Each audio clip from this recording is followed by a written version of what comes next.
The overall goal of the following procedures is to design and construct simulated urban lawns to measure total runoff volumes and to simultaneously collect runoff water subsamples. The runoff water from simulated urban lawns will be measured and quantified for chemical constituents. This is achieved by selecting a site with a uniform 3 to 4% slope and an adequate plot area for location of the facility. The second step is to construct a retaining wall at the bottom of the plot areas, which includes runoff collection troughs, and will allow the collection of all runoff from each plot and delivery of it to the measuring and sampling equipment.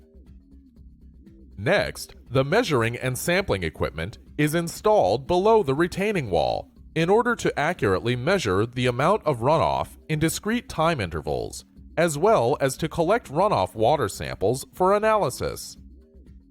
The fourth step involves the final preparation of the plot areas, including installation of individual plot irrigation, plastic barriers between plots, small above-ground berms, and a diversion ditch above the plots. Finally, the plots are planted with St. Augustine grass sod. The irrigation system is activated to initiate a runoff event, and the resultant water samples are collected and analyzed for chemical composition.